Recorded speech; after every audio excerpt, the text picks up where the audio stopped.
Hello everyone, this is Andrew. In this video, I will be showing the steps I took to set up my 125-gallon tank to be a future home for some Boesemani Rainbowfish. Rainbowfish appreciate a heavily planted tank, so we'll be trying a large number of different kinds of plants to see how well they will do in my Indianapolis hard water. Now, the 4 Ranchu goldfish that used to live in this tank have been moved to my 40-gallon Anubias tank and my 40-gallon sand tank. To be honest, I've come to really prefer seeing these awkward swimming fish in a more shallow tank. Swimming up and down is not exactly a thing Ranchus do well, especially if they have some swim bladder issues. Now, if you've seen any of my videos before, you know what step 1 of this setup will be. Yes, we are going to put a 1-inch or so layer of potting soil in this tank. This is the same organic potting soil from Home Depot that I've had in my other tanks. There wasn't quite enough left, so I topped it off with some spare topsoil I happen to have. Nothing like the feel of new dirt in a planted aquarium. Something about it just makes the whole setup feel so much more natural to me, or at least as natural as you can be putting things inside a glass box surrounded by electric filters and lights and such.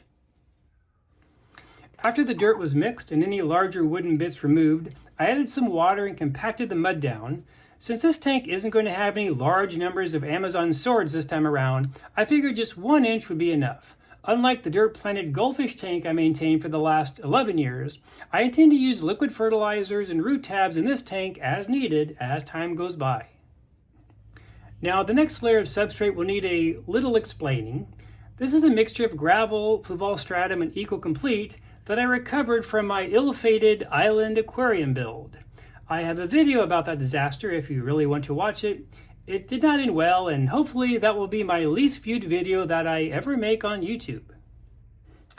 Moving on, we have a 3/4 inch layer of fluval stratum, which are small clay balls. I really love how this stuff has turned out in my 30-gallon planted tank, so I wanted to use it here also. I know some people feel that you need to reset this type of substrate after a few years, but I figured the dirt layer underneath should prevent that from needing to happen anytime soon. On top of that, we have some eco-complete, a form of volcanic rock. As you can see, some of the small gravel has gotten mixed in at the top, which I like. I think an all-black substrate looks a bit unnatural to me, so I like having a little color variety. With all the substrate in place, it was time to place my plant order to, you guessed it, Aquarium Co-op. So far, all the plants I've gotten from their Lexington, Kentucky warehouse have arrived in good condition. I'll be using their Easy Green fertilizer in this tank, just like I'm doing in the 30-gallon. So for this tank, I decided to use 2 pieces of driftwood covered in Java ferns. I thought about using some of the Anubias from my other tank, but later decided that I see more than enough of that plant in my aptly named Anubias tank, so I decided not to put it in. So for the foreground, I decided to divide the tank into 3 sections of short carpeting plants. On the left side, I went with some dwarf hairgrass that I took from my 30-gallon. When you order dwarf hairgrass from Aquarium Co-op, you get a lot, by the way. In the middle front, I went with a lot of dwarf chain swords. I really like the grass-like look this plant has, but so far it's been spreading fairly slowly. Next to that, I went with some dwarf sage. After melting its leaves, this stuff really took off, spreading its little babies all over the place. My Amazon swords used to send up new plants frequently, but after planting a few, you kind of run out of room. So it's wonderful to see these plants making babies that will get to spread all over the tank. And for the far right side in the front area, I went with some pearlweed. I know Lucas Bretz really loves this stuff, so I figured I'd give it a try too. This will probably require a lot of trimming as time goes by, but that's fine. For the middle layer, back on the left side, I made a little forest of bacopa. For the rest of the middle section, I bought 4 types of crypts and got 2 bonus baby plants.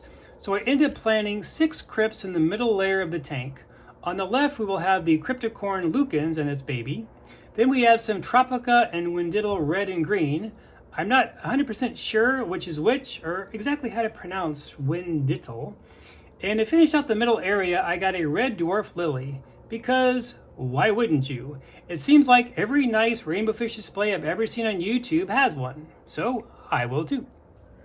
Now for the back of the tank, on the left, I have several willow hydros. These things have been growing really fast.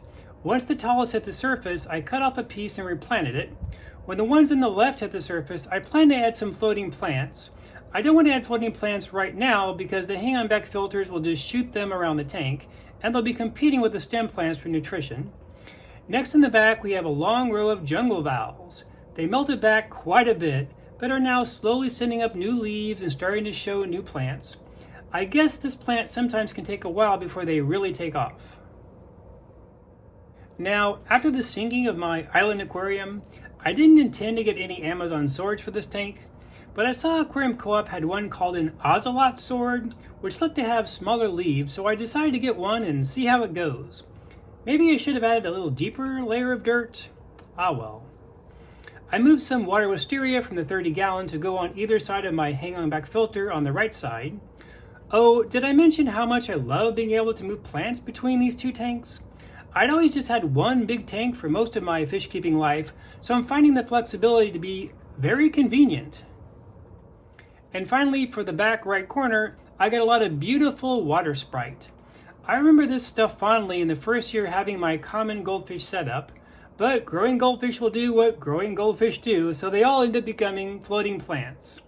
I had initially gotten a Java moss mat for this tank, but later decided it would be better suited for the 30-gallon, so I moved it there. I decided to cycle this tank with some Fritzheim 7 instead of using bacteria for my goldfish tanks. I was still worried about the dreaded staghorn algae finding its way back into this newly established tank like it had before. The nitrite spiked after about 8 days or so. There was predictably a lot of plants melting back, so I had plenty of naturally occurring ammonia to get things rolling. It didn't feel the need to add anything. After 3 weeks of daily water testing, things looked stable, so I ordered some Amano and cherry shrimp from Aquatic Arts, which is conveniently located here in Indianapolis. Now, for some reason, I had thought that adult dwarf cherry shrimp could live with Boesemani Rainbowfish, but as I did some research, it seemed like a lot of people have not found this to be the case. More on that later. In preparation for the shrimp, I had gotten my old glass lid down from the attic and cleaned off the hard water stains the best I could for now. I had to buy a new back plastic part, which made the lid stick out just a bit. I then cut some covers from plastic mesh for the hang-on back filter to hopefully keep the shrimp from climbing out. I figured I'd keep these on for the first few weeks when Amanos are apparently most likely to go on safari in your living room. I also decided to use a coarse sponge pre-filter to keep any tiny shrimps from getting sucked up the intake tubes. After I discovered that cherry shrimp probably wouldn't work out well long-term with the Boesemani until the tank was very heavily planted, I got to go on my very first shrimp hunt so I could move them all to the 30. It was easier than I was expecting. You just move the net over to where they are and they will just kind of climb in. The hardest part was actually finding all the tiny red babies. I then moved most of the larger Amanos from the 30 into this tank. I have to say, it's been great fun watching them doing their little shrimp antics over time. As some of you know, I always had triggerfish back in my saltwater days, so having invertebrates was never an option for me before. Now I got to say, I really do love having them. As the weeks went by, my plants were growing well. I did get the predictable brown diatom algae in the glass and some mushy brown algae on the melting plants. Since shrimp don't do that good of a job cleaning the glass, I made the decision to add some nerite snails at this point. But when I saw the first white snail eggs in one of my new crypts, I had some second thoughts about having them in this tank like I had done for the last 11 years. My largest baby goldfish currently living in the sand tank, Bubba, had gotten large enough to eat all the new baby ram's horn snails. I needed at least one tank to be able to grow these awesome snails in, so I decided to add some ram's horns to the 125 and move the nerites back to the goldfish tanks. But yeah, it will probably require me to periodically remove excess tiny ram's horns and move them to the goldfish tank. But at least I'll know the ranchus will be getting all the calcium they need to grow strong goldfish bodies. Since I now wasn't going to have cherry shrimp in this tank, I decided to remove the sponge pre-filters. Unlike the cherry shrimp, the Amanos didn't really spend much time on them, and they were kind of crowding the plant space. So I put both of them into a container, took them to the sink, and cleaned them one at a time. As I was about to throw out the little bit of water in the container, I spied something tiny swimming around. Yep, a very tiny baby cherry shrimp had been inside the sponge. I used my newly acquired pipette, or fish baster as I like to call them, to get a better look at him. Isn't he cute? One challenge with having Boesemani Rainbowfish is that the dominant male will often try to chase away the smaller ones. So it's common to see setups with a large amount of hardscape that can block the line of sight throughout the tank.